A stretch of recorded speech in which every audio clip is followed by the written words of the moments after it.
Today we continue on Talk to Me in our series that we've been doing all this year. One of my favorite subjects is the human soul. One of my favorite things to talk about when I'm just sitting around hanging out with my friends is that mystical part of you and me that makes us who we are and transcend even what science can tell us, because what I know for sure, we are more than our bodies. If you have tuned into our television show in the last few months, you've likely heard me talk about what has, I would have to say at this point, I think has become a global phenomenon. A lot of people have been talking about the universal law of attraction. And it's been packaged very well, I think, in a new marketing form, because the truth is there have been world philosophers for years who've talked about the idea that we are more than our bodies and there's more to our lives than what we can actually see, and that really that what we are here is really an illusionary plane. Now everybody's calling that the secret. The secret is, in fact, a universal law. I'm really, as I've said on my show, very excited because for years, for me, the real purpose of the Oprah Winfrey Show, when I first figured out that I'd been given this opportunity to speak in people's homes every day and that was more than just a show, I understood that it was about teaching responsibility, about letting people know that you are responsible for your life. And so for years, I've been talking about some of the principles involved in the secret, and that is that the choices that you make every day, and even more so than the choices, the way you think and then make the choices, has everything to do with what your life is. And so, in essence, you are creating your reality every day. I have believed that and seen it work in my own life in so many ways. So I'm really excited that the secret has at least opened consciousness in such a way that other people have been able to at least see that light, that moment that says, you know what, I am more than my body. There are no accidents. Everything is happening for a reason. And I do have a lot of control over it. Many of you may not know that there is a secret behind the secret, and that for over 20 years, Esther Hicks and her husband Jerry have been spreading the word of that so-called secret. It's really not a secret because so many people have known it. They've been spreading the word of that to thousands upon thousands and thousands and thousands of people, teaching this art of allowing your natural well-being to come forth through the law of attraction and using the law of attraction to create a more purposeful life. It was based on her knowledge, she says, of this universal law, that she was invited to be a primary contributing expert on the secret. Esther Hicks was. Maybe you saw the original secret tape. The original secret tape, you're on that tape, Esther. Yeah. Yeah. Hi, welcome, first of all. Hi. Thanks. And so you're on the first tape, and until probably, let's see, last weekend I saw a tape and you were not on it. You were first on the tapes, and now you're not on the tapes. Can you tell us why you were on the tapes and now you're not on the tapes? Well, Rhonda originally came to us. Rhonda Burns, the creator of The Secret. Yes, darling girl. Yeah. And she was on a cruise or two with us. Where you're teaching this law of attraction. We do like Okay. 50 seminars a year and some Okay. cruises. And so I'd heard that she was there even though I hadn't met her. Okay, I clarify that just to say, oh, we were cruising together. No, there were a lot of us. Okay. A lot of us, not just the two of us. What are you wearing? I don't know. Are you going to the beach later? Okay, clarified that. So anyway, they came on board and they videotaped our entire week-long cruise, the whole... Rhonda and her crew. Her crew, there were a lot of them, nice Australians. And then we spent one day in another little room with a green screen behind, and she interviewed Jerry and I and Abraham. Abraham is the entity that you... Abraham is the weird part of me. Abraham is the non-physical... I'm glad you said it. Everybody else thinks that. Abraham is the non-physical entity that you use the word. That to me, they are non-physical consciousness. So Okay. I quiet my mind and I tap into their vibration and then I speak what they say. Okie dokie. Yeah, I know. Now, okay, I'm going to come back to that. Yes. But so when Rhonda Burns and her crew, who were filming The Secret at the time, started taping you, is that what we see on the original tape? Yes, And that's Abraham. That's Abraham speaking there. Yes. And so when I read your book, yours and Jerry's book on the law of attraction, which I just noticed is on the bestseller list last week. It is. Isn't that nice? I think that's very nice. Yes. So when I read that book, what I realized is that so much of what is said on and in The Secret, the tape, is almost directly from your book. Well, that book, we just produced that book, but it's almost a literal transcription of the early recordings we did. The first recording being Law of Attraction, the second one being the Law of Deliberate Creation, the third one being the Law of Allowing. And Rhonda had been listening to those recordings. She said to us one day, in fact, I really thank her for the idea about producing the book, because she said to Jerry one day, Jerry, I've been listening to these recordings over and over and over again, and every time I hear them, I hear something more from them. I think you should put that into a book form. And Jerry said, I've been meaning to do it for a long time. He had a lot of it already pulled together. And Jerry, your husband? Jerry, my husband. Yes. So that's how that book came about, was The Law of Attraction. The Law of Attraction book. For those of you who have felt, stimulated, inspired by The Secret, I would have to say that the Law of Attraction really opens that door further in such a way that you begin to truly understand the principle behind the Law of Attraction and how it works in almost every phase of your life. I know you believe it works in every phase of our lives. I do. I believe that the Law of Attraction, that everything is about that. And once you understand the Law of Attraction, and you are looking not only at your own life, but anybody else's that you have, that you're up close enough to really know what's going on, you can see that everybody gets exactly what they're offering vibrationally. Well, the criticism of The Secret, which, and I'm using the words interchangeably today, but clearly I know the difference. The secret is, as I was saying earlier, I think, and there are people who say, well, no, is it marketing? I think I saw some article. Is it marketing or is it real? Well, the truth is, it is marketing.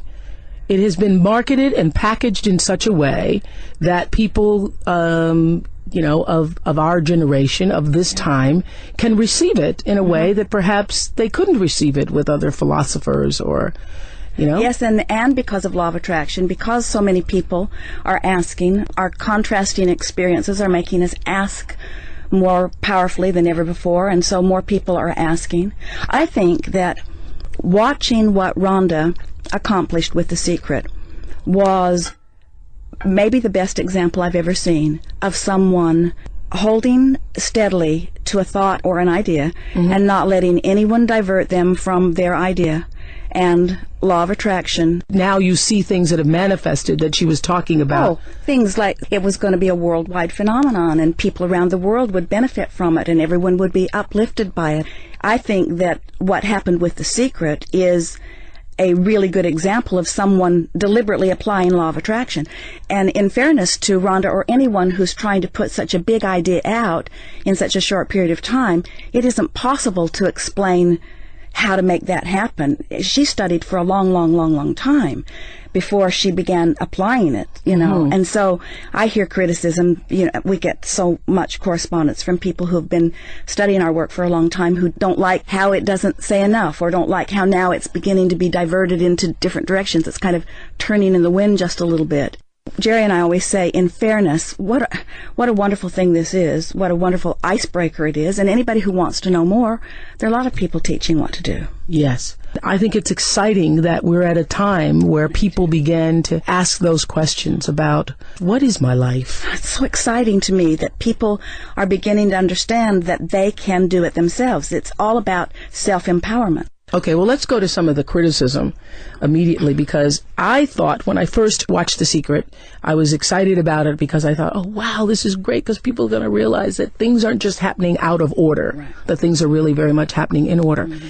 And then I think the criticism has been, well, if things are happening in order, if you're really attracting everything into your life, then when you have cancer, you attracted that?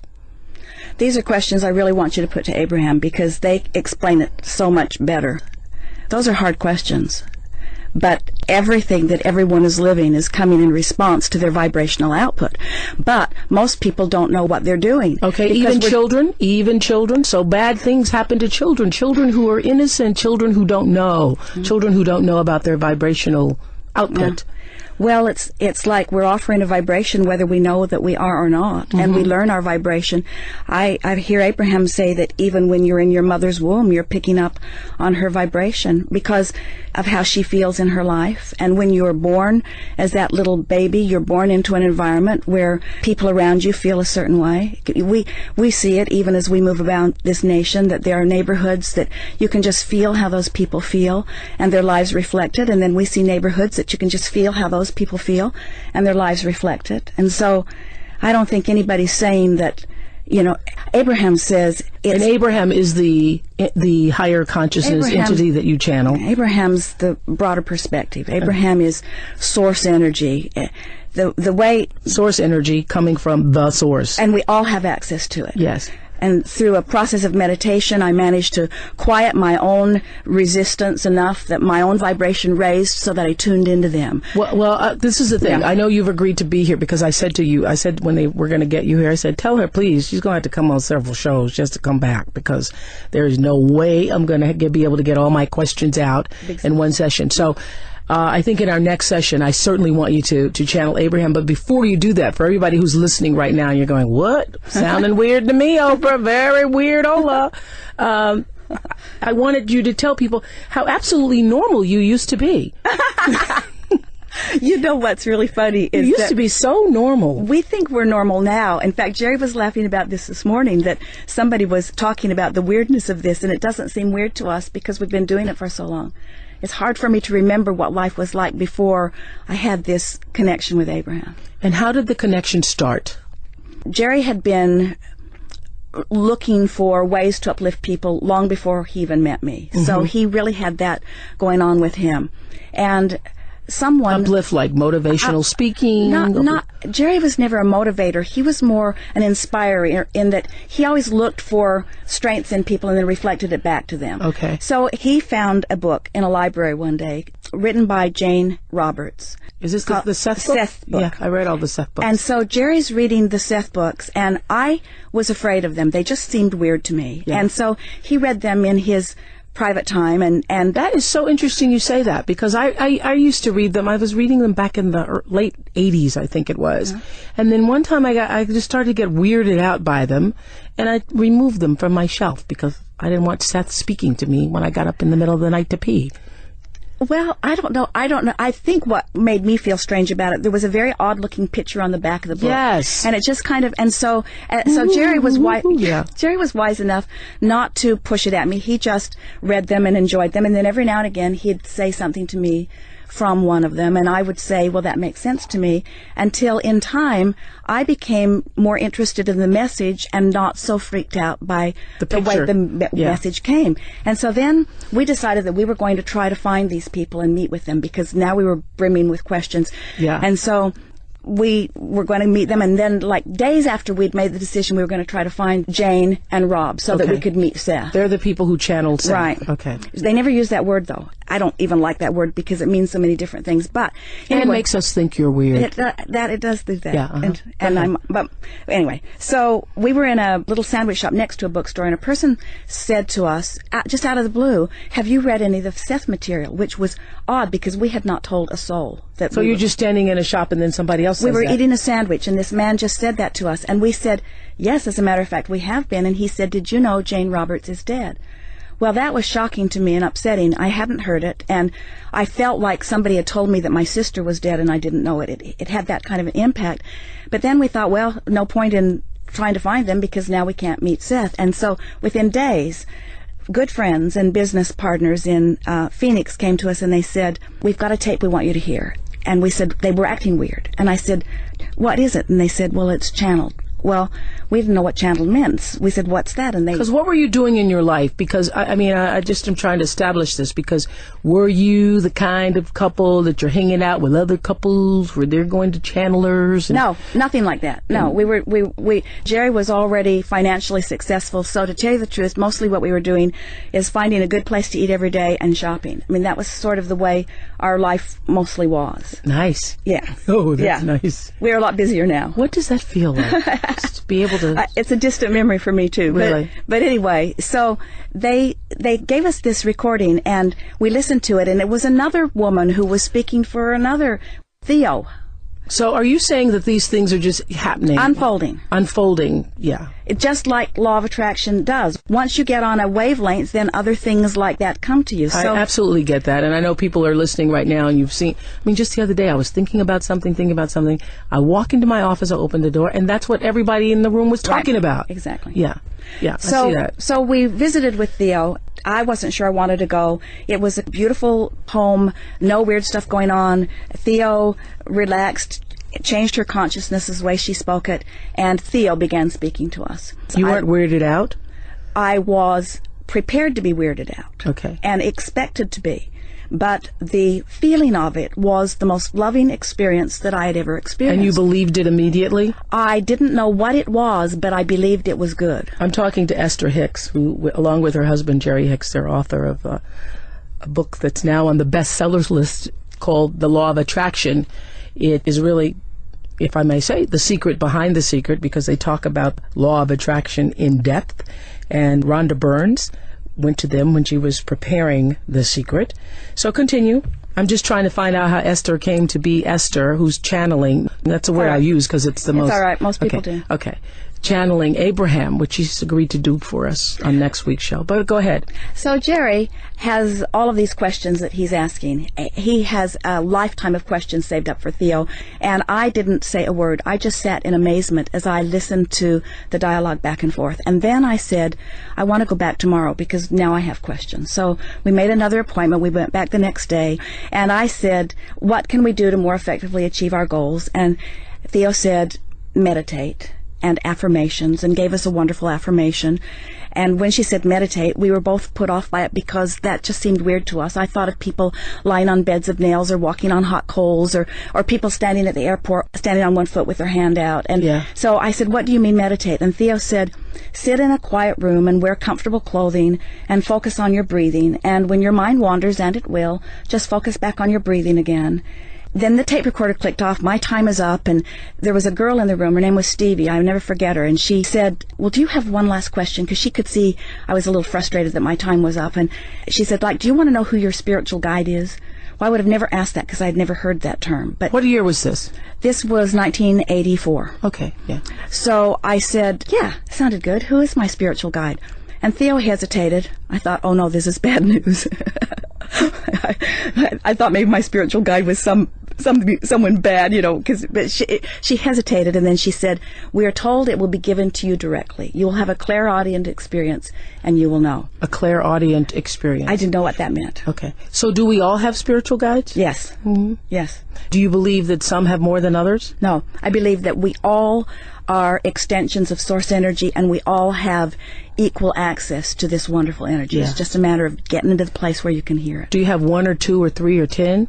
When I first was thinking of Abraham, I thought of them as like an individual. In fact, you call Abraham as many entities. They refer to themselves as we. They say they're a collective consciousness. Now, you must admit that this sounds strange to people. It has to. I know how I felt about it. I know how I felt about it in the beginning, and I have to say, if it hadn't happened to me, I can't say that because I was listening to Jerry read Seth to me, and I was captivated by what I heard from Theo, and Stevie, who was in the room, said it looked as if my heart opened. So who knows? You can't say what would have been, but...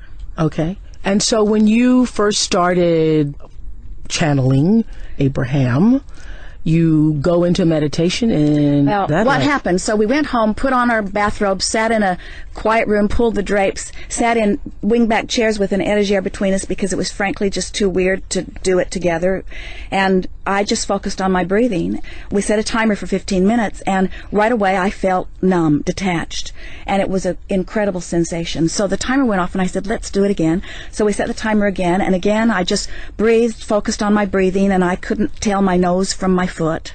Now I'm excited about whatever this is because of the feeling of it. And about because now you're just meditating, but you love the feeling so much. I love the feeling of it. And it's because it's better than shopping. Yeah. You've just been shopping and eating, so you're thinking, now I'll just meditate.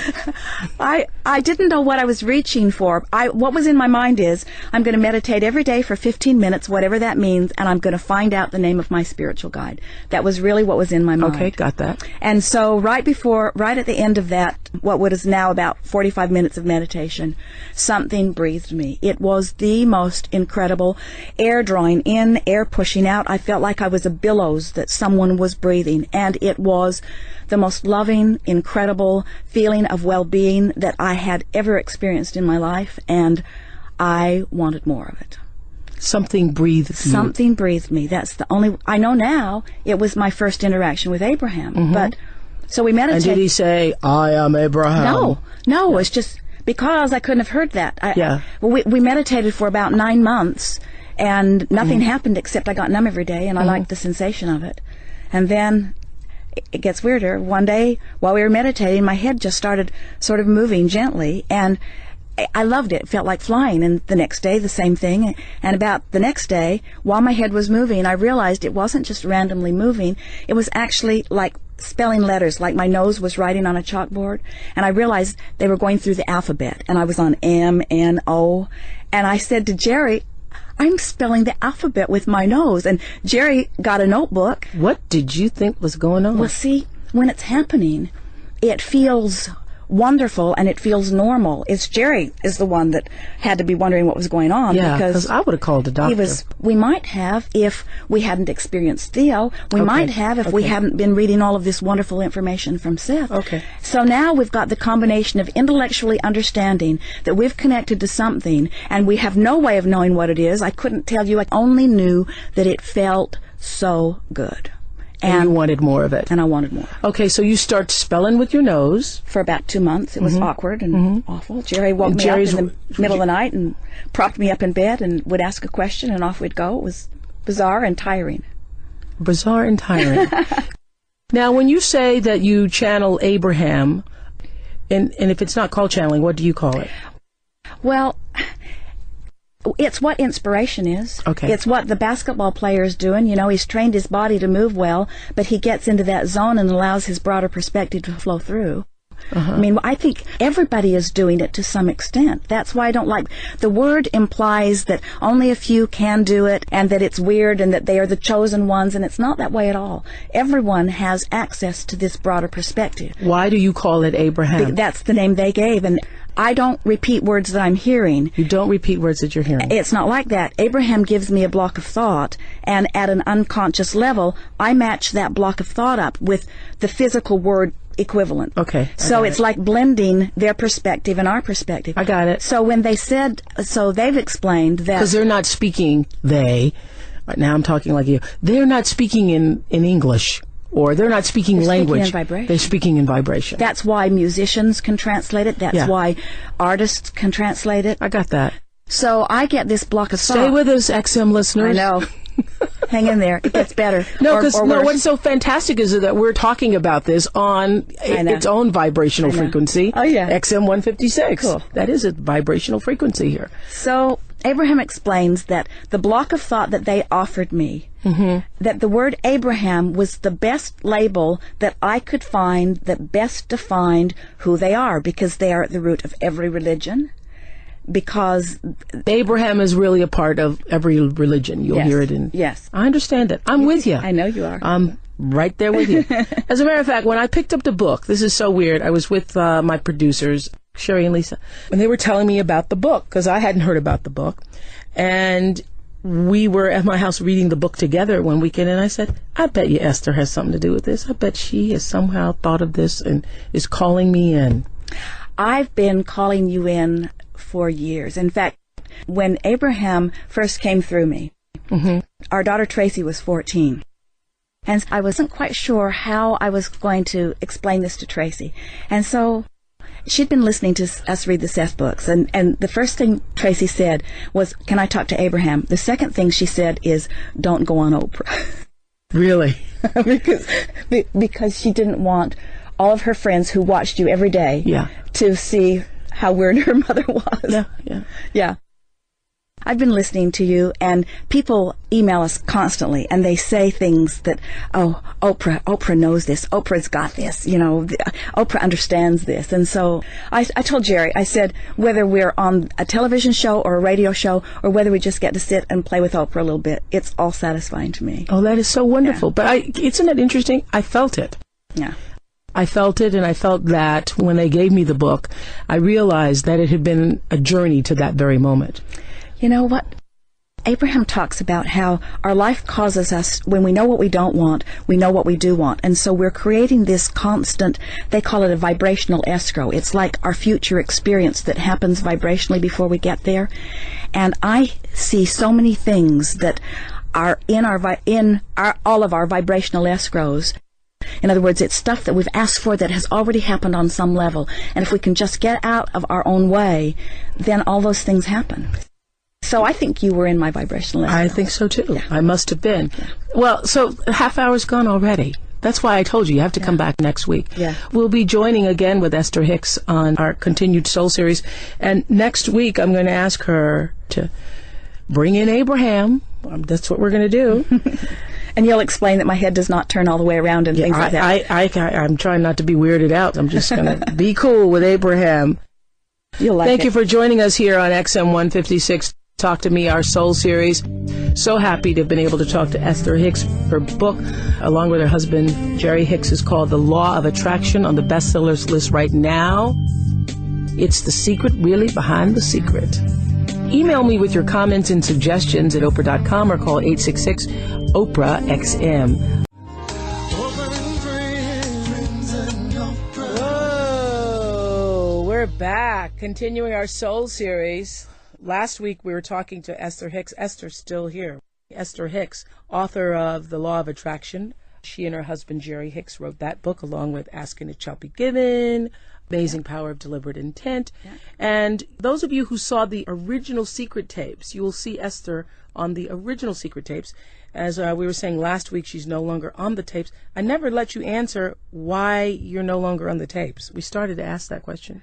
Well, Rhonda said to us that because of the contractual agreement that we had with her, that supposed to get 10%. That's what I read in the New York Times. It was 10% of the DVD sales and 5% of any profit from it. And when we began it, we honestly did not believe that there would be any profit at all because it was a television series in Australia, and our intellectual property rights attorney told us not to expect anything, and we didn't. So we were thrilled with what came from it. But she said that they were not able to market it, maybe because Abraham's too weird. I don't know. She never explained to me why. They weren't able to market it with... Abraham is the entity that vibrates, and then she speaks. There you go. The vibration. I got that. Yeah. And that it would be necessary that we sign over our intellectual property rights for the material, or they would have to edit us out. So it was a simple decision for us. And then we began receiving so many emails from so many people that were so upset that we were no longer in it. So we wrote a letter to try to explain, because we didn't want people to be upset about anything. Yeah. There isn't anything, nothing went wrong. Everything's all right. So there's no feud or anything. You know, I understand why Rhonda did what she did, I think, and it is better for me to try to understand, because pushing against something isn't good for me. Right. And I love her. She's adorable, and our books are really doing well. But there's no question about it. The emphasis on law of attraction has turned a lot of readers to that book. No question about it. Yeah, I happened to see it on the New York Times bestsellers list the other day, and I went, whoa, some other people are being attracted to the law of attraction. It's nice, huh? That's very nice.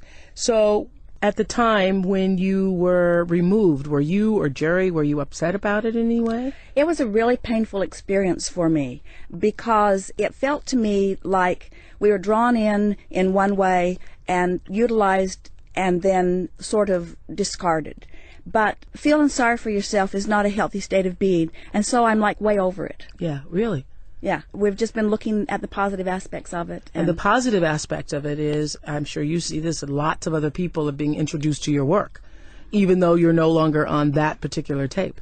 In fact, 2 or 3 people said to me recently that people are saying to them they're excited about The Secret, now what? And then they offer them our book because that kind of tells them what to do next. Yeah, what to do next. Yeah. What's interesting also, too, about your book, which I really liked very much and I've underlined, and as I was saying last week, when my friends and I, when it was first given to me, we all read together, and I'd say, I'm on page 63. What page are you on? We're on page 82. Let's underline that. We're all talking about it.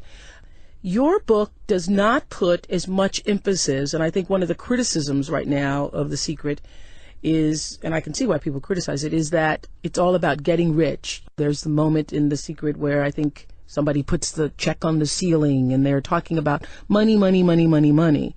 But as I was reading the law of attraction is about how everything is coming into your life. That's right. Based on the way you're thinking, and not just about money. Do you think that the emphasis on money and getting rich and having boats and planes and bicycles has hurt it? Well, maybe, but in fairness, as we watched her production unfold, and the original Secret, I haven't watched the second one, but the original one, she had a balance. She had people talking about money and people talking about health and other things. I think her intention was to cover everything. But we have recordings on all of those things too, and the ones that are about money are the ones that outsell all of the others. That's the thing that people seem to think will solve everything. We know that it doesn't. I have to say too, I think that's why people are so attracted to The Secret, because they think it can help them get rich. Some people do, anyway. I'm sure. So today we're talking about, and with Esther Hicks, who's the author of The Law of Attraction, and also I Like Ask and It Shall Be Given. That's on my bedside right now. Not that I really need to ask for anything else. I'm doing okay. Well, though, you never stop, do you? No. I mean, there's always something more. One of the things I really got from reading The Law of Attraction, your version of it, is that what you can ask for, and what I've been asking for and also receiving, is more joy, because ultimately that is the ultimate success. That's it. More joy. That's it. That's what it's all about. And so to have more joy even in all the things that you already have and all the things that you already do, to do those things deliberately with joy. Oh, man, that's the best of all of it, isn't it? Yeah. Yeah. That's a great ask. Yeah. One of the other things I liked about what you wrote in The Law of Attraction, you and Jerry, is that we do not want to alter your beliefs. And I just wanted to say that because many years ago I was doing on my show something called Remembering Your Spirit, and I was so attacked by it. I believed that it was a way of introducing people to the best part, the higher part of themselves, remembering your spirit. And every day for about 5 minutes, we'd take a moment and we'd have people look at their lives differently, spend a quiet moment and so forth. And I received so much criticism about it because some people thought I was trying to tell them what to believe. Right. I really wasn't. I was just saying that who you are is so beautiful. Just spend some time with that and let that evolve to its highest self. But I love in The Law of Attraction, I think it's on page 21, where it says, we do not want to alter your beliefs. What does that mean? Again, I want you to ask Abraham that, because that is them saying it. But what I hear Abraham saying to us is that everyone gets to create their own reality. And Abraham's not interested in telling us what we should create. They're only interested in showing us how we go about creating what our life path is about. Right. I'm going to ask you to bring him in a moment, but I just want to You'll read be glad. them. We want you to know your value, for in the absence of that understanding, you do not attract the legacy that truly belongs to you. Because in your lack of self-appreciation, you deny yourself your natural inheritance of continuous joy. Now, I read that, and I think about all the difficult things that are happening in people's lives and difficult things that have happened to me. So is it your belief or understanding that we're all here, everybody's supposed to have continuous joy? Yes. What about the yin and yang of life? Well, the contrast is what helps us to define from our personal perspective what it is we want to create. And once that explodes in us, if we would just turn our attention to that, we'd get that. But somehow, most of us, it's like getting back to money, we'll say, I don't have enough money. Well, every time we know that we don't have enough money, we ask for more, and when we ask, it is given. But we keep beating the drum of, I don't have enough money. And yeah, I said this on a show, that what you see people saying all the time is, if I could only make it to the end of the month. I've heard people say that. If I could only just make it to the end of the month. And you do. Yeah. You make it to the end of the month and you don't have more. So are you saying that the law of attraction says that whatever you give your attention to, that's what you attract? Exactly. Knowing what we don't want helps us know what we do want. Yeah. But we keep talking about where we're at, so we don't let ourselves become a match to what life has caused us to ask for. I got that. You say also in the Law of Attraction, page 25, once you understand that all people, circumstances, and events are invited into your experience by you through your thought, you will begin to live your life as you intended when you made the decision to come forth into this physical body. And so an understanding of the powerful law of attraction coupled with an intention to deliberately create your own life experience will ultimately lead you to the unparalleled freedom that can only come from a complete understanding and application of the art of allowing. It's so much fun. See, law of attraction's working all the time, whether we know that it is or not. But when we deliberately set forth an intention, and we deliberately try to hold our thoughts on that by paying attention to the way we feel and guiding our thoughts that way, then to watch things begin to unfold, that's when life's really fun. I got that. Yeah. I'm talking to Esther Hicks here, who is, I'm saying today, the secret behind the secret, because she was a big part, she and her husband Jerry, of the creation of the DVD that Rhonda Burns did. Rhonda and her crews went to sit with Jerry and with Esther, and she was on the original tape. She's no longer on the tape, but she is here in our studio. And I'm going to ask you to channel Abraham. And let me just say before you do that, the reason why I wanted to do this on the radio is because I really do think that the television audience isn't ready for it. Yeah. So I just know. And so I know all the people listening, you're going to think it's a weird thing. And maybe it is a weird thing. I'm going to see for myself how weird it is.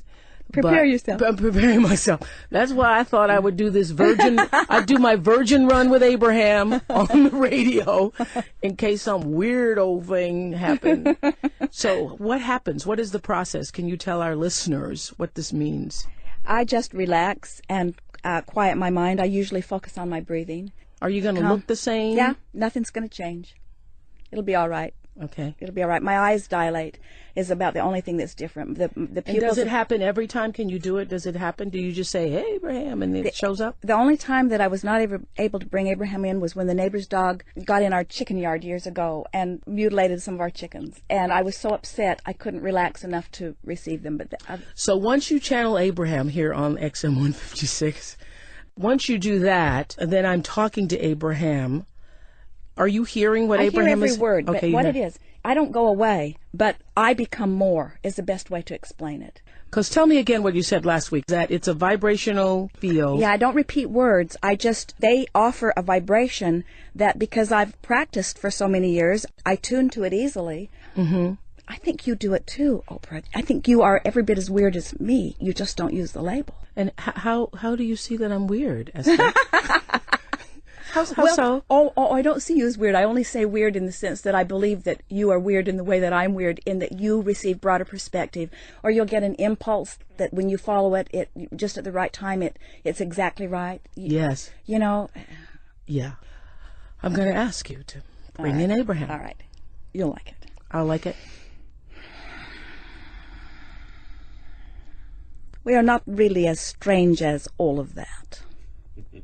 It is nice to have an opportunity to visit. So, Abraham? Do I call you Abraham? Do I call you Esther? What's the protocol? Mm-hmm. Most call us Abraham. Some call us Estherham. Estherham. Abraham is fine. Mm-hmm. And so when I this is so weird. So as I sit here on... it's not weird from your perspective, but as you try to define it through the eyes of others, yes, you see them as seeing it as weird, and so then it feels weird. But in reality, it is not weird. Yeah. Everyone is doing this to some degree. To some degree. Yes. Thank you for that clarification. So may I ask you some questions about some of the feelings that people have after hearing that they are attracting into their lives everything that is happening? So are you saying that everything happens in our life for a reason? We are saying that, but differently than that, in this way. Everything happens for a reason sounds a little bit like it is an outside reason that has been assigned. We say everything is happening because of the vibration offering that you are setting forth. Everything that is coming to anyone is coming in response to what they've been thinking about. As you think a thought, it activates a vibration. And as you continue to think it, that vibration becomes stronger until eventually you call it a belief. A belief is just a thought you keep thinking. And once you have activated a vibration enough that it is dominant within your vibrational patterns, then law of attraction matches it up with things like it. So that's why the law of attraction is that you bring into your life that which is unto itself. That is it exactly. Then why do such bad things happen to people who are not thinking about those bad things? Well, the best way to describe that is by saying to you that the thoughts that they have been thinking have the same vibrational essence. In other words, someone might say, I did not think about that specific thing. But there is no question, if something happens, what you are living always matches what you've been offering vibrationally. There are no exceptions to that. So the confusion comes in where what it means is people are offering vibrations that they don't know they're offering because they've been thinking thoughts. The thoughts are normal. It's like even what's going on in your nation today. There are so many thoughts that are fear-based, and people accept them as normal, but they are not good for people to think those thoughts. For instance, as you are thinking about terrorism and worried about it coming to you, wanting to be aware of what color the terror alert is today, and things of that nature, as you hold your thoughts upon those things, in time they begin to feel normal. But why shouldn't we feel a sense of terror? Because we've experienced terror in this country. That's what was the purpose of 9/11? Things do not happen because something outside of you is assigning you a lesson. It is that as you are living life, your response to life causes you to offer vibrations that then law of attraction responds to. So it's a little tricky to say that 9/11 happened for a reason unless you understand that it was the culmination of a lot of people giving a lot of thought. In other words, it was sort of a trigger point, you might say, to people feeling powerless, large numbers of people feeling powerless over a long period of time.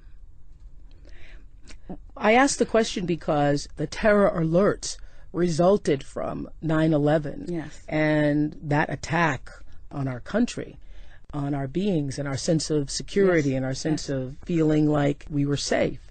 And so the terror alerts are there as a warning to people, supposedly, to say, you're not as safe as you think you are. Yes. Well, there are all kinds of things that are happening. People have cancer and people get run over by trucks. We are certainly in agreement with you that there are things out there that are happening that if you give your attention to them, you would feel those emotions of terror or fear. But what we're suggesting is that if you are able to not just look around and take what's happening as it's given to you. So something bad happens, you have a fearful response. Something good happens, you have a joyful response. But instead, you decide how you want to tune your responses. So you become a more selective sifter. You don't just look and feel. Instead, you decide how you want to feel, and then you look. So now you have control of your vibrational offering, which means now you have control of your point of attraction. Because we're all vibrational offerings. We are all vibrational beings, everything is. And you are attracting to yourself the vibrational frequency, the vibrational offering that you are putting out. Every time, no exception. Even if you're 4 years old. Even if you are 1 year old, even if you are in your mother's womb. Vibration abounds, and you are you see what happens, you are so this is where we get hung up here, because I don't understand, and I'm sure many people listening to us don't understand, how an innocent child attracts being raped. An innocent child attracts being abused. An innocent child attracts being kidnapped and butchered. The first assumption that makes it hard for you to come round to understanding is the assumption that in order to create, you must have language, you must be speaking. And so if a child is not speaking, then they must not be attracting. Where what is happening is you are attracting as your animals do. Even though they do not have language, they are communicating in very powerful ways vibrationally. The question that you asked when we began, we want to come back round to that because it is a good basis for this. People often, when they first hear about law of attraction or that you create your own reality, most are very excited about the idea because they want control. They want control over the bad things and they want to be able to bring in more of the good things. Then, soon after, as they discover that control of their own experience means control of their own thoughts, then they're not so sure about all of that because it's not an easy thing to control one's thought with so much stimulation around. And so that's really what you're speaking to. Yes. If there is the responsibility of a parent or a mentor, it would be to teach the child that they have guidance within. And if they are listening to the guidance within, they could not comfortably ever settle on the thoughts that would then attract something unwanted. Okay, I'm here on XM 156, trying to attract a very good vibration here, talking to Esther Hicks, who is channeling Abraham on the show. And my question to you, though, is not about the vibrational. I understand the whole vibrational frequency thing, and that's why I feel that in terms of The Secret, that it's a great tool. We agree. It's a great tool. But I don't think that it's an answer to every single question in the world because there are many other universal laws at play. Everybody's born and everybody is going to transition. Everybody comes to Earth. Everything that comes to Earth eventually takes another form and moves through the earth and out until wherever we go. I should ask you, where do we go?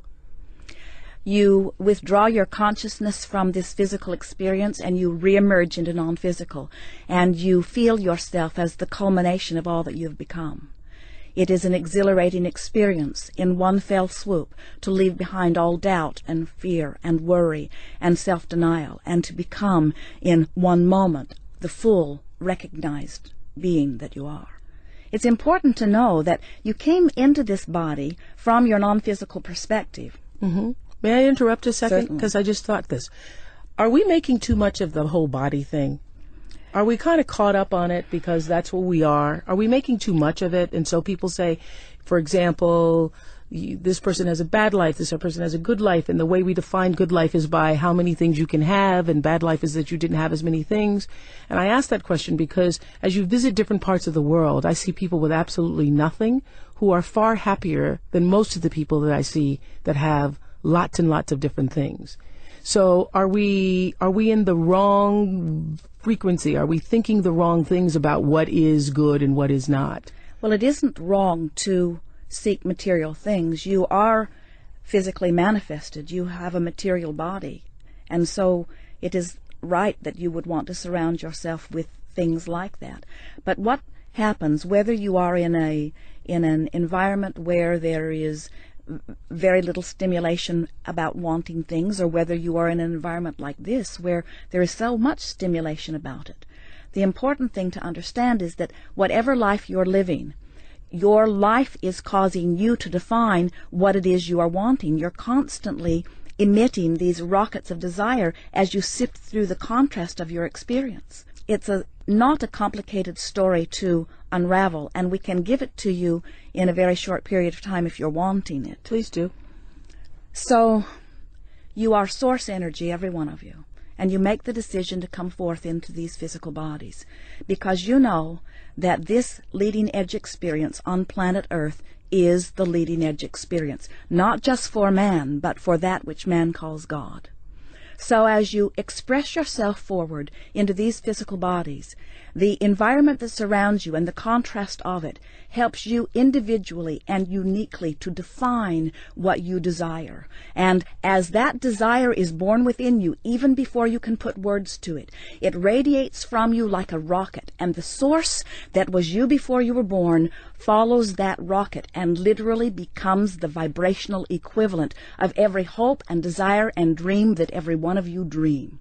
So out of the contrast is born the anew, the renewed, the expanded version of life. We like to refer to that expanded version of you as your vibrational escrow. It's who life has caused you to become. But most physical beings, even though life is causing them to become this, They stand looking at what they have rather than looking at who they have become. So they affect a separation between who they have now become and who they are letting themselves be. But the source within them always calls them toward it. That's why when you feel enthusiasm, you are on the same vibration. Joseph Campbell said, follow your bliss, and we think those are the best words that have ever been offered. But sometimes you cannot get a whiff of bliss. If you are in despair, if something bad has happened, if you've witnessed something, and someone is saying you should follow your bliss, even though Source is calling you, you can't hear it because the vibration of where you are and the vibration of Source is different enough that you can't hear it.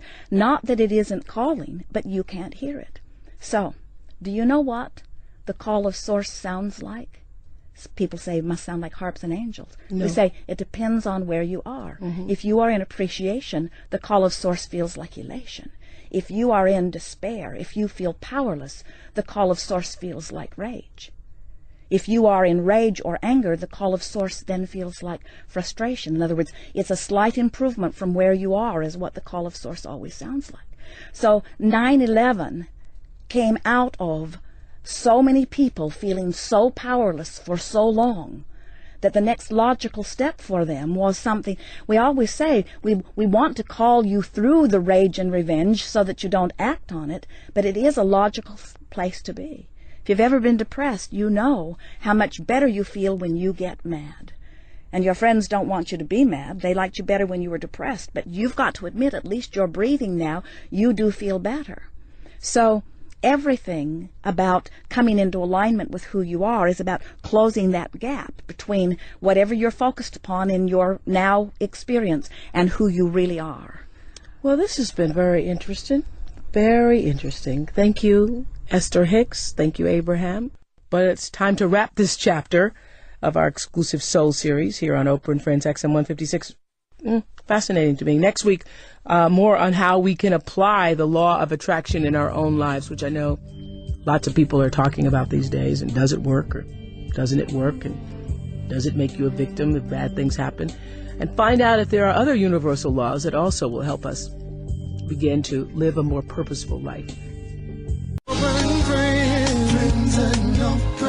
Oh, hey, welcome back. We're still talking to Esther Hicks. I can't get enough of her, who's written the book, The Law of Attraction. Those of you who are stimulated by The Secret or have questions about The Secret, that's a great follow-up book to open the door, expand your thinking, really understand and to be able to begin to put into practice the law of attraction. Last week, Esther was here, channeling Abraham. I have to tell you, I couldn't tell the difference between you and Abraham. I have to tell you. Oh, that's cool. Yeah. You don't find him a lot smarter? No, I think you've been listening to him for so long. You're getting it yourself. I think I do have it. But they do have a clarity that I don't have. A clarity. I think I noticed that there is a difference in articulation. Mm-hmm. I mean, I think sometimes the words feel a little sharper, more succinct, more direct. Mm-hmm. That's what I feel. What does that feel like to you when you're doing that? It's the best thing I ever do. Mm-hmm. Them flowing through me. It's like flying. Mm-hmm. I love the sensation of it. Really? It's the feeling of utter well-being, and it's the feeling of knowing everything. Yeah. Yeah. And you say utter well-being because how do you know what your state of being is? To me, it's the absence of anything that's bothering me. Yeah. Utter well-being is just that feeling, that everything's fine and that everything's all right. And it's a feeling of elation. So as I sit here talking to you, I wondered when I read yours and Jerry's book on the law of attraction, which is now on the New York Times bestseller list. This is written so beautifully through the words of Abraham that you say, that you channel. And I'm wondering, because you know all of this now, do you ever have a bad day? Yes. But well, you attracted that to yourself. Absolutely. Yeah. And when I have a bad day, I feel guilty, which makes the day worse. And then I remember Abraham saying, you are where you are. Just reach for a thought that feels better. They say you can't sit your radio dial on 6:30 a.m. and hear what's being broadcast on 98.7 FM. Or XM 156. Yeah, or that. Yeah. So when something happens and you focus on it, you feel what it is. But we have choices. You say on page 49 of the Law of Attraction that your attention to anything is drawing it closer to you. So that means even when you're saying, and I loved it when you say, try not to think about snow, Everybody listening right now, don't think about snow. And immediately you think about snow falling, snow on a mountain, snow. And you're saying in the book, The Law of Attraction, that the vibration doesn't hear no or don't. The vibration hears snow.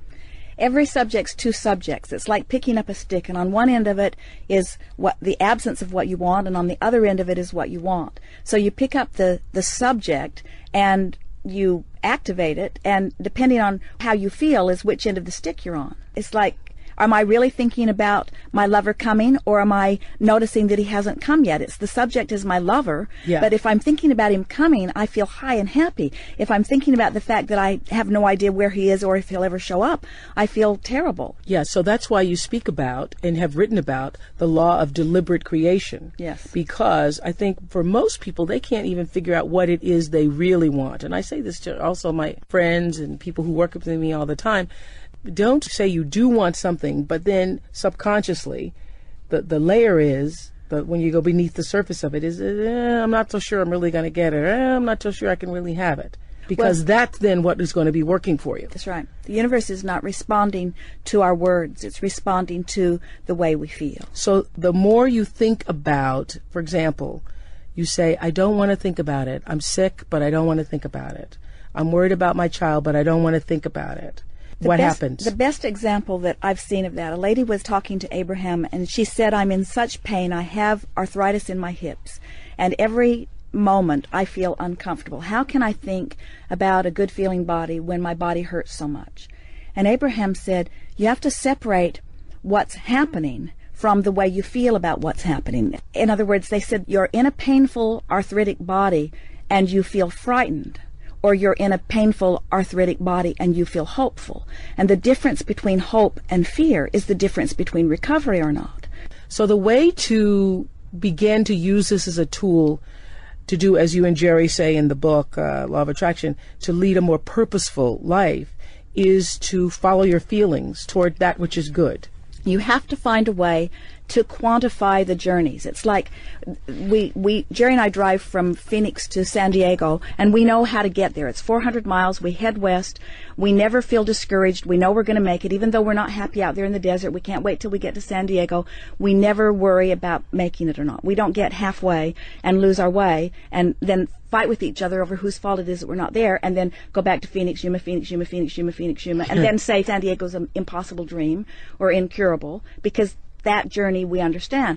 But sometimes people who are sick, who want to be well, they're well along their way to wellness vibrationally. Abraham said 99.99% of every creation is completed vibrationally before there's any physical evidence of it. So we're well along the way to our recovery, but then because we can't see the evidence of it, we go in for another test or whatever, which gives us bad news, and then we turn around and go back to Phoenix. So Esther Hicks, author of The Law of Attraction that we're sitting here talking about here today, so the source is calling you, and it's up to you to be able to figure out what the calling is, or is it up to you just to decide what it is you want? It's like Kate is 5. We played with her in the hotel room a couple of months ago. She hit a little car, and then it was our job to find it. And she'd say, you're getting warmer, you're getting colder, you're getting warmer, and we found it every time. And it's the same sort of thing. Somehow we've got separated from our understanding that an improved feeling is moving toward source, that which feels good. And I think but couldn't that mean, though, Esther, couldn't that also mean that there are some sick people out there? You know, I don't know what Abraham would say about that, but there are some sick people out there who feel good hurting other people, and that as they feel good as they're moving in the direction of doing harm to other people. Abraham tells the story this way. So imagine taking your boat. Abraham is the entity that you channels if you're just listening for the first time, okay? Take your boat down to this river's edge with your paddles in, and they say most people deliberately turn the boat upstream and begin paddling very hard. And they say, why don't you just turn and go with the flow? And people say, well, that just seems lazy. And what Abraham's wanting us to understand is that everything that we want is downstream. I'm smiling because I say that to my people all the time. And I don't have Abraham. And how did I know that if I don't have Abraham? Well, I'm not sure you don't have Abraham. Okay. I know that. But I use that exact phrase. I always say that there is a current to everybody's life, and there's a flow in your own life. And if you're struggling, it means you're moving upstream. Turn around, find the flow. And you don't even have to turn the boat and paddle downstream. Just let go of the oars. The current will carry you. That's what I always say. And see, so you know. So that stream is what's calling us. And here's what I think goes wrong with so many people, is that when we're in a really strong negative place, yes, we don't have access to joy. We don't have access to elation. The vibrations are too far apart. Yeah. But we do have access to something that feels a little better. And if we could just know that the thought that feels a little better is a step in the right direction, and then the next thought that feels a little better is the next step in the right direction. You're getting warmer. You're getting warmer. Exactly. You're getting warmer.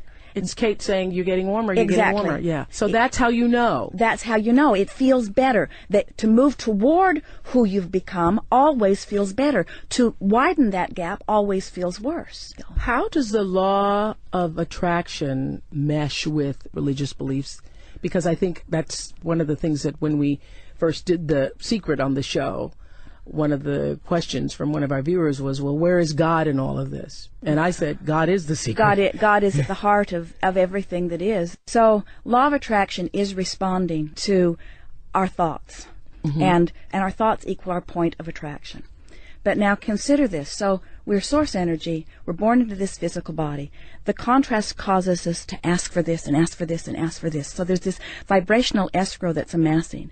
And the source energy part of us doesn't stay over here in the contrast. It rides that rocket and becomes the non-physical vibrational equivalent of what we're asking for. So God has expanded through us and is standing there in that expanded beingness calling us toward it. When we move in the direction of it, we feel better. When we move in opposition to it, we feel worse. How did we get so far off course? I think it's because well-meaning people, it's like our mothers say, listen to what I say instead of listen to how you feel. Mm-hmm. I think it's because when somebody adores you and they focus on you and they hold you as their object of attention, and because they're adoring you, they're connected to source and they're flooding that all over you. It feels so good, and then you want more of that from them. Yeah. But then if they're not connected, then you don't get that. You get whatever it is that they're offering. But this is so wonderful. That's why, I have 151 girls at my school. I know. And one of the beautiful things about raising children, it's so amazing how I attracted this to myself, because I used to say the reason I would want to have children is so that I could begin to teach them the power of themselves, just like in The Wizard of Oz, which I think is one of the greatest spiritual stories. You've always had the power. You've always had it, my dear, that Glinda the Good Witch says. And to be able to let them know that they come from the source, as you call it, and that there's a part of them that because you do come from that you can do amazing things in your life. And so now I have this school, and all of my girls meditate. Before they go into their tests, they meditate. And before they do any sports games, they meditate. They all meditate. And they have their own religious beliefs. We have Muslims and Hindu, and we have Christian girls. And so all the girls have their separate religious beliefs. But then all together on Sunday afternoon, we all do yoga together. And I was in a yoga class with these 12-year-old girls talking about the benefits of meditation and how, because they've now learned it, that they can go inside themselves before they take a test and calm themselves. And when I see that, I realize that we have all been taught how not to trust ourselves. Right. And my goal with my school and these girls is to teach them how to begin to trust themselves. And self-empowerment. Yeah, to trust themselves and also trust that which is greater than themselves, to use the source. There is not anything that's greater than us when we're aligned with who we really are. Yeah, that's what I teach the girls. Yeah. That when you are, Gary Zukov calls it authentic power, when your personality is aligned with your soul, that is authentic power. Perfect. When you are in alignment with your source. Yeah. Was there a moment after you were taken off the secret tape? Because we said that in the previous shows. You were on the original tapes, and now you're not. Were you upset since it's been such a great success? Maybe I felt some, you could call it jealousy initially, because I didn't understand what happened. But then the more I thought about it, the more I realized that the world wants the message, but they might not be ready for the messenger. And then... Meaning you. Meaning Abraham. Abraham. So why didn't you why didn't you and don't you just want to speak as yourself? Well, I think that when Abraham flows through me, there's a clarity that is beyond anything that I can give. I ask you this because the reason why I'm not talking to you on television right now is because I know there are too many people who would be weirded out by the whole prospect of Abraham. And so, in that way, maybe it hinders you. It does, I think, and I think maybe. See, now I've seen The Secret. This has opened something for me because it makes me realize I can visit with you. I think I can express the message. There's hundreds of thousands of people that have been listening to our recordings for a long time. I know this. So if I were on television and I were doing the teaching when they're accustomed to hearing it from Abraham, they'd probably be all right with it. But I'm sure they would say, "Where's Abraham?" But you must know that the fact that you talk about Abraham and that you channel Abraham and want him to speak through you, want them to speak through you, that makes people feel weird. Yeah, I know. I don't blame them. It made me feel weird too. But so what do you do? Not just weird, they think you're a kook. So what do you do? And I'm not calling you a kook, but you know what I'm saying. They're so what do thinking you you're a do kook. when you're having this phenomenal experience where source energy is pouring through you? It's just what's happening. Well, so what do you do? I don't know. This is so interesting. I was talking to some friends about this recently, and I was thinking that too bad I won't be around, but maybe I can channel myself here 100 years from now. Because I think 50 years from now, I think, first of all, The Secret, your books, all of that are elevating conscious to the point where this won't be so weird. Yeah. Even a decade from now, Right. this won't be I so agree. weird. 25 years from now, it won't be so weird. Now, I'm going to take this to another level of weirdness, and if Jerry were doing this, I'd be mad at him, but I'm going to do it anyway. Right after we met Abraham, we were living in Phoenix, and I was receiving them, and we were having a wonderful time, and Jerry was teaching from the book Think and Grow Rich, and he was telling the story about a sharecropper's daughter who said, "My mammy's got to have 50 cents," and she just stepped right up in the face of this man and demanded it, and he reached in his pocket and gave it to her, which he couldn't believe that had happened. And while I'm sitting there in the audience, I feel consumed with this energy that I recognize must surely be Napoleon Hill. It was strong, and he was so excited about Jerry's delivery of this story. So as soon as Jerry got off the stage, I said, "Jerry, I believe that Napoleon Hill has something that he wants to say to you." And we went to the car, sat in the back seat of the car in this Napoleon Hill? I know, I'm sorry, but it's... Okay. You know, no one's dead. Okay. You know? And so Jerry has activated this by his lively expression from this book, and so this energy is now interested in what we're talking about. And Jerry asked Napoleon Hill, "What would you have done differently?" And Napoleon Hill said, "I would have told where I got it from." And Jerry said, "Why didn't you?" And he said, "The book would have never been published." So then... Napoleon Hill, author of... Think and Grow Rich. Yes. So then years go by, we receive Abraham. I had never heard the word law of attraction. I'd never read any of this stuff. Abraham encouraged me not to read because they didn't want me to worry about where I was getting anything. So we're bipping along, we're doing our thing, and then my dad died, and so we went out to the funeral, and Jerry doesn't go to the funeral, he goes to the bookstore, and he finds this book, Think and Grow Rich, and it's a weird-looking book, and he picks it up, and it's the original manuscript that it was just now being published. So he buys this original manuscript, then he buys a copy of the book that he had been reading all these years and compares it line by line, and every reference to vibration, everything that's vibrational, everything that talked about the ethers, all the stuff that's like Abraham stuff is edited out of the book. The original book. So Jerry and I just thought it was so funny. So now here we've come full circle. We're interacting with Rhonda. And the reason it was edited out is because... people can't receive just it. what you're just saying. They're not ready for it. And so then we meet Rhonda. She's Rhonda Burns, The Secret, listening yes. to it, and now she's making a movie called The Secret. And as they are in the editing production, early in our process with them, we get this correspondence from her that Rhonda's been told that they have to edit out the word vibration. And so they edited the word vibration. And Jerry and I said, 70 years later, we're still editing out the word vibration. You're right, Oprah. The reason is because people might not be ready to understand that they are source energy in physical bodies. Yeah, and that we are vibration. We are vibration.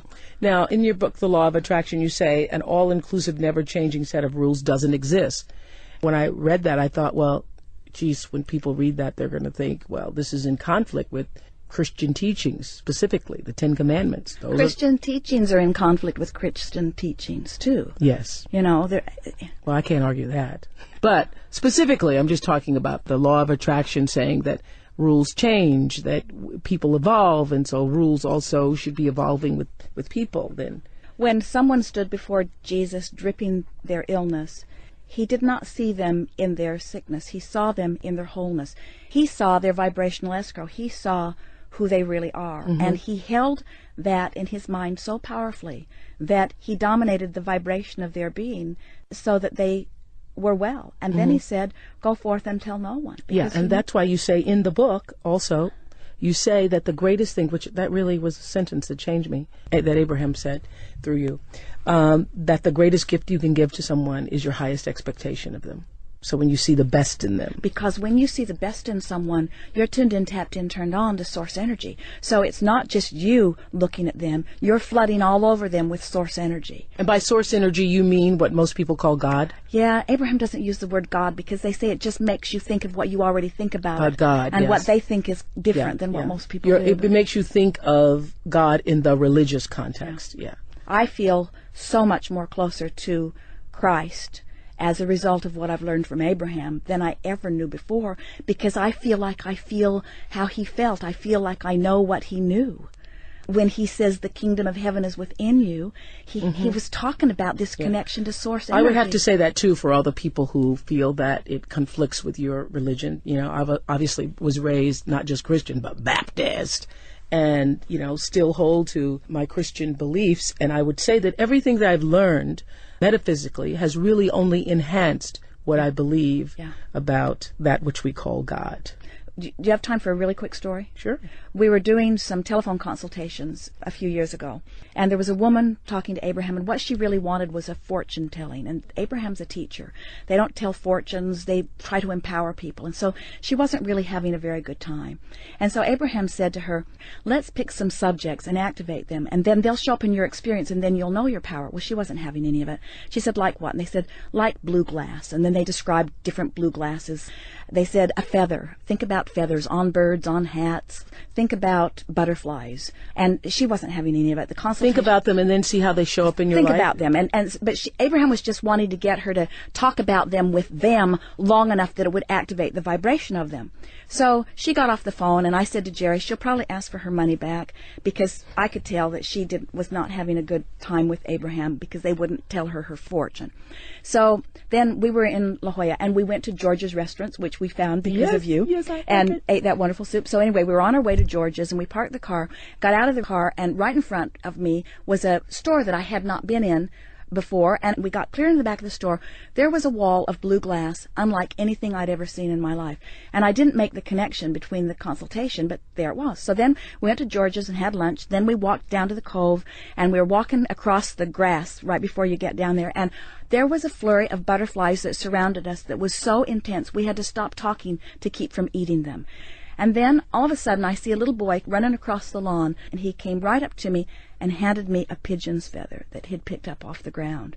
And when that happened, You, a stranger. Me, a stranger. And when that happened, I realized that all three of those things that Abraham had deliberately activated in that woman's vibration and apparently in mine, within an hour of that consultation, the universe had delivered them all to me. Because when we activate something without resistance, it comes fast. Boy, I love that. Yeah. I love that. Yeah. If you activate something without resistance, that means also without doubt. So start with something easy. Don't work on the boyfriend that you've been trying to get for 20 years or the money that you've never had. I have to tell you, the first time we started talking about this, that's what my best friend Gail says. Well, I don't know how come I don't have a boyfriend then. That's why. I don't know. Really? That's why, because I don't know why I don't have a boyfriend. Where is he? He's not here is the dominant vibration. Oh, I'm going to tell her that. She just needs to see him. Honest to goodness, when we started talking about this, she goes, well, if the law of attraction works, then I should have a man by now. No, because her vibration says, I don't have a man. Where is he? Where's my stuff? And he's over there in vibrational escrow. She's been adding to him. He is so magnificent and so beautiful. And in the moment she drops those oars, he'll flow right into her experience. Really? Absolutely. So tell me again, what does she need to do? She needs to. She needs to stop talking about him not being there and start saying things like, well, maybe he's coming and I'd like him to come and I believe that he's out there and wouldn't it be nice if I could see him? She did say that on the road trip. I believe he's coming. I believe he's there. And so when that is the strongest vibration within her, he will be there. But as long as he's not coming, she's holding him away with those other thoughts. So you're saying start small. Start with something easy, meaning something that you're not already worried about. So start with that what? Because you're testing it? You're just testing it. Well, you can test it. You can test it. I would test the law of attraction. I would deliberately activate things in my mind, and then I would watch law of attraction bring them. And then you'll trust the law, and then you'll start to feel worthy, and then you can start shifting your vibration on the things that you've been beating the drum of that aren't working for so long. So I also understand it in terms of, because you've watched me for years. Those of you who are listening heard me go up and down the scale. I understand why the struggle, that just exactly the word struggle with weight has made it such an issue because of the struggle. Exactly. And so in order to be freed of it, you must release the struggle of it. No longer fear potatoes or potato chips. No, they're going to make me fat. They're going to make me fat. As you're eating them, they're going to make me fat. Or getting on the scale. As everybody who's listening, you've done this.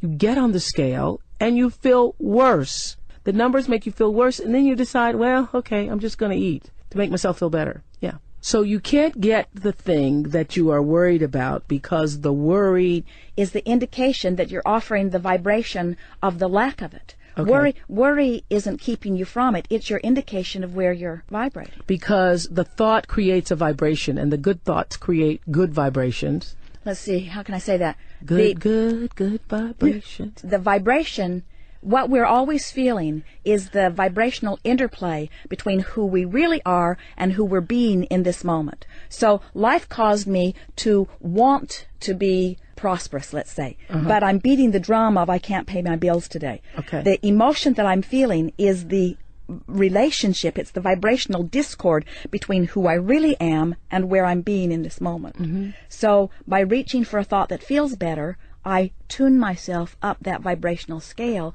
into vibrational alignment with the money that is waiting for me, or the lover that's waiting for me, or whatever is waiting for you.